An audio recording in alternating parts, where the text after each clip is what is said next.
Hi friends, आप सभी लोगों का हमारे YouTube channel agriculture tricks by NK के अंदर हार्दिक स्वागत करते हैं। जैसा कि आप लोगों को पता ही होगा कि एग्रीकल्चर से रिगार्डिंग जितनी भी ट्रिक्स वगैरह होती है, हम आप लोगों को वीडियो के माध्यम से प्रोवाइड करवाते रहते हैं।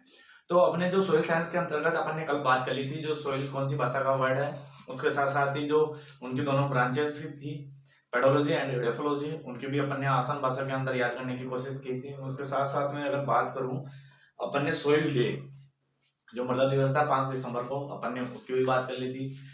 इससे पहले भी अपन ने सीड साइंस पे डाला था, तो उनकी भी ट्रिक आई हो कि आप लोगों ने देख ली होगी। तो आज अपन बात करने वाले हैं सोइल के अंदर ही जो सोइल फॉर्मेशन है, तो उसको लेकर बात करेंगे।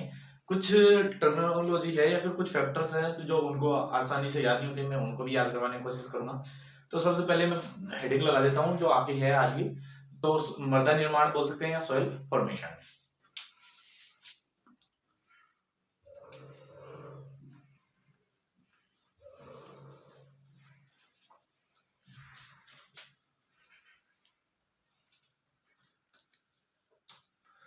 तो जो अपना टॉपिक है वो है मृदा निर्माण, या अपन बोले तो सोइल फॉर्मेशन।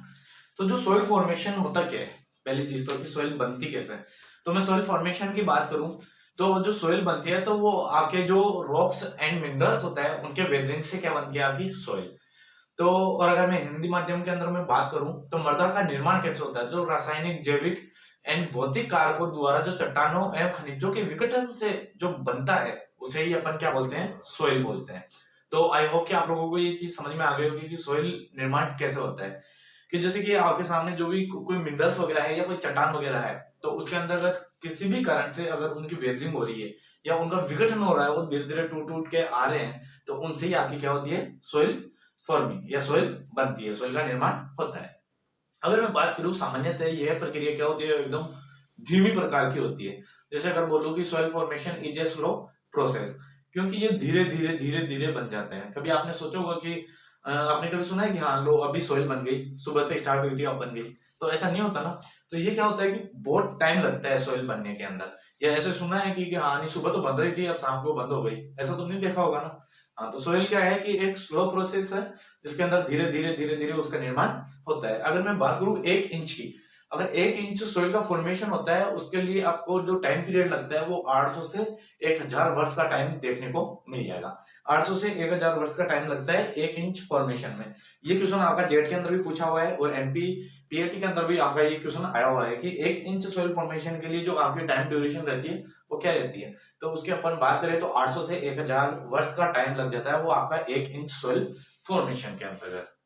अगर मैं इसके अलावा मैं बात करूं कि जो सोइल फॉर्मेशन है उसके लिए दो साइंटिस्ट हुए हैं जिन्होंने अपने अपने नए मत रखे हैं और उन्होंने अपने फैक्टर्स बताए हैं कि जो सोइल फॉर्मेशन होता है तो उनके अंतर्गत कौन कौन कारक काम करते हैं। तो मैं आप लोगों को पहले बता देता हूँ, एक बार जेनी के अनुसार बता दूंगा, फिर जेफे के अनुसार बता दूंगा। जोनो ने अपने अनुसार जो फैक्टर्स हैं वो 5 फैक्टर्स बताए।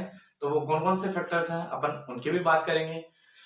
तो पहले मैं आपको जेनी के अनुसार बता देता हूँ। तो उनका नाम था एच जेनी।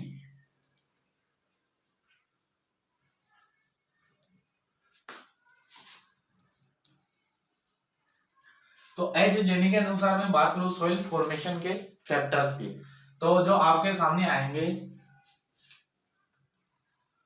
सी एफ,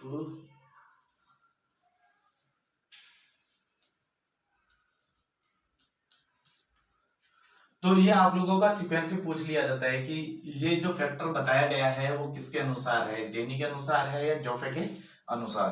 तो आई होप कि अभी जैसे कि रिसेंटली अब तो मैंने बता ही दिया है आप लोगों को कि ये जो बताया आपके, तो जेनी ने बताया।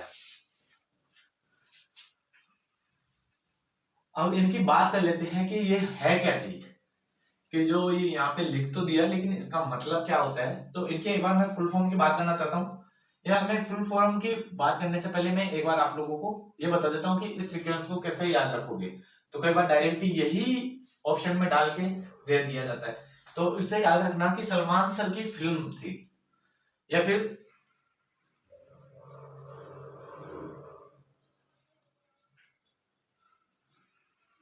सलमान सर ने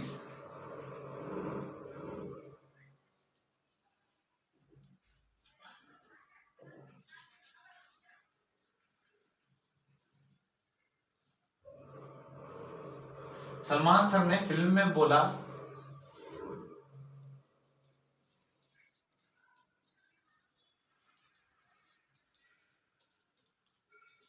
सलमान सर ने फिल्म के अंतर्गत बोला कि कल और पीटूंगा। तो आई होप कि आपने कई डायलॉग वगैरह देख लिए होंगे, तो ये आसानी से भी याद रह जाएगा कि सलमान सर ने क्या बोला, कल और पीटूंगा। तो अब अपन इनको कोरिलेट करेंगे। तो सलमान से आपको एस देखने को मिल जाएगा, फिल्म से आपको एफ देखने को मिल जाएगा, ये मैं है ये आपका साइलेंट हो जाएगा।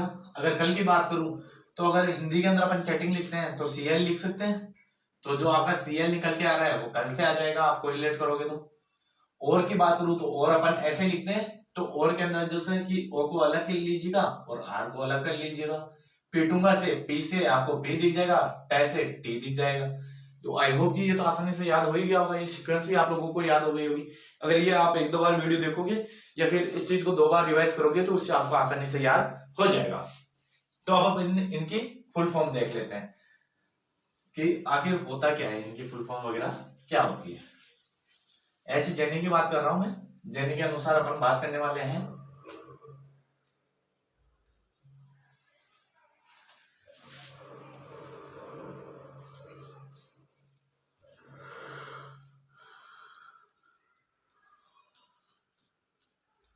तो जो अपन ने बताया यही चीज बताई, इसके अलावा और कुछ तो बताया नहीं। तो आई होप कि आप लोगों को याद ही हो गया होगा। तो अपन इनके फुल फॉर्म की बात करते हैं। एस का मतलब होता है जो आपका होता है मृदा निर्माण,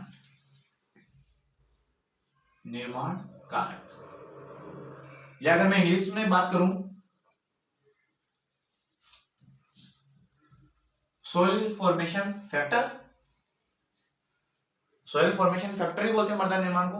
अगर मैं बात करूं एफ की, कि जो आपका एफ है उसका मतलब क्या होता है, तो इंडिपेंडेंट जो आपका वेरिएबल्स होते हैं तो वो होते हैं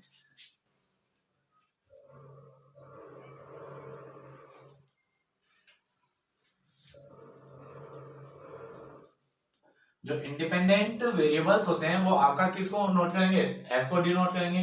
अगर मैं सीएल की बात करूं तो वो आपका हो जाएगा क्लाइमेट। अगर मैं बात करूं ओ की तो ऑर्गेनिज्म। अगर मैं बात करूं आर की तो आर फॉर रिलीफ हो जाएगा। अगर मैं बात करूं पी की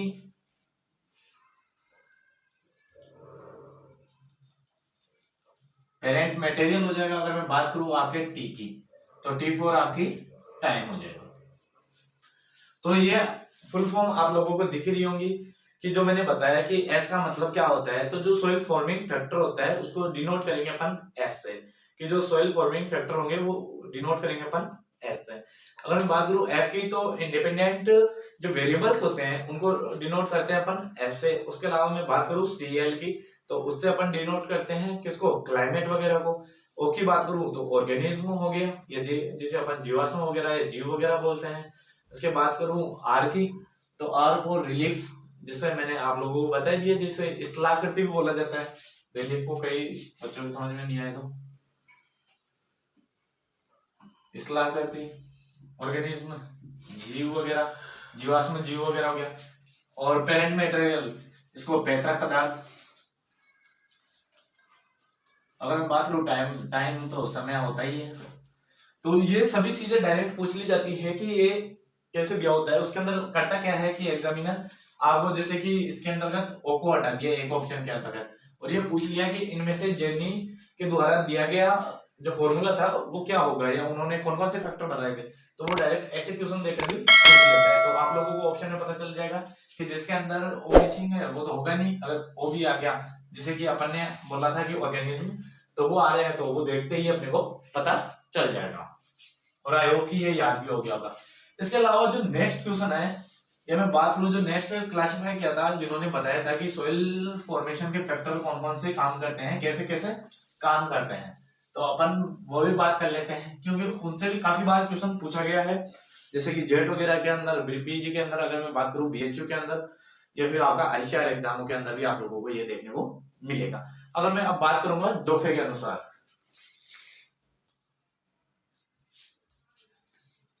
जिन्होंने 1949 के अंतर्गत दिया था। इन्होंने क्या किया कि 3 फैक्टर बताए कि जो सोइल बनती है वो 3 फैक्टर की वजह से बनती है, या मैं बात करूं 3 कारकों की वजह से बनती है। तो इन्होंने बताया क्या कि जो फर्स्ट होता है वो होता है एक्टिव फैक्टर। अगर मैं बात करूं सेकंड की, तो इन्होंने बताया पैसिव फैक्टर।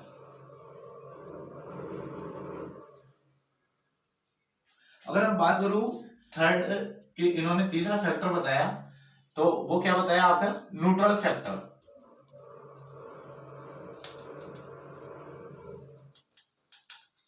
तो इन्होंने 3 फैक्टर बताए कि एक तो एक्टिव फैक्टर होता है, एक पैसिव फैक्टर होता है और एक न्यूट्रल फैक्टर होता है। अगर मैं बात करूं ये सक्रिय कारक,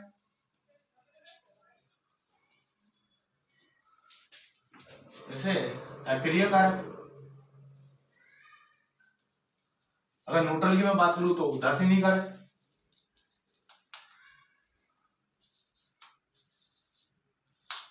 जो उदासीनी कारक होता है वो। तो इन्होंने ये 3 आप लोगों के सामने कंडीशंस रख दी कि भैया जो सोइल फॉर्मेशन होता है उनके अंतर्गत ये ऐसे ऐसे 3 फैक्टर होते हैं, ये काम करते हैं। तो अब इनके अंदर होता क्या है कि इनके अंतर्गत डायरेक्ट जो क्वेश्चन आता है तो वो आप लोगों को ऑप्शन देके पूछा जाता है कि इसके अंदर जैसे कि क्लाइमेट हो गया, तो क्लाइमेट कौन से फैक्टर के अंतर्गत आता है, ये न्यूट्रल फैक्टर है, पैसिव फैक्टर है, या फिर एक्टिव फैक्टर है, या फिर नन ऑफ दिस। तो ये होगा जो आपका एक्टिव फैक्टर्स हो जाएंगे। तो मैं एक बार आप लोगों को बता देता हूँ कि एक्टिव फैक्टर कौन कौन से होते हैं, पैसिव फैक्टर कौन कौन से होते हैं। तो पहले बात कर लेता हूँ मैं एक्टिव फैक्टर्स की। इसके अंतर्गत आप लोगों को देखने को मिलेगा क्लाइमेट। अगर मैं बात करूं सेकंड की कि जो आपका क्लाइमेट होता है उसके साथ साथ में और क्या चीजें होती है, बायोस्फीयर। ये आपके दोनों कारक किसके अंतर्गत आते हैं, एक्टिव फैक्टर में या सक्रिय कारक के अंतर्गत। अगर मैं बात करूं पैसिव फैक्टर की, इसके अंदर भी आप लोगों को 2 चीजें देखने को मिलेगी पैसिव के अंदर। एक तो पेरेंट मटेरियल,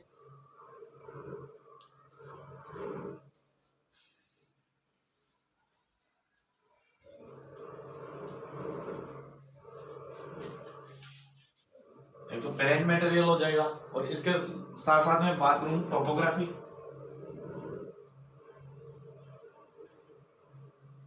अगर मैं बात करूं उदासीन की, तो उदासीनीकरण या उदासीन फैक्टर होता है, उसके अंतर्गत आप लोगों को देखना पड़ेगा कि जो टाइम और एज।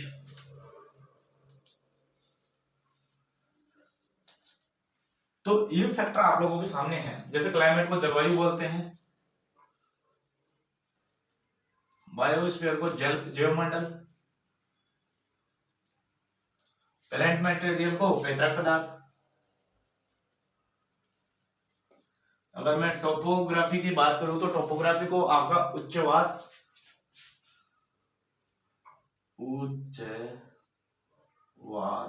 उच्चवच,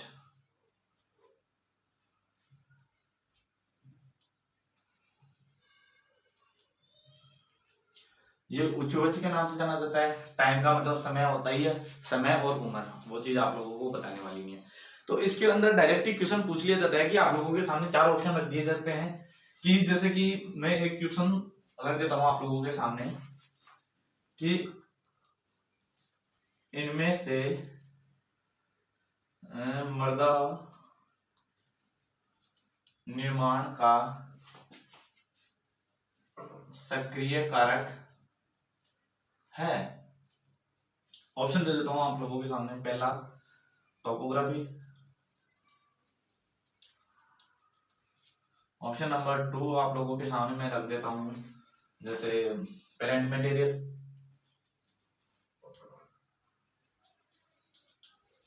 अगर मैं ऑप्शन नंबर 3 रखूं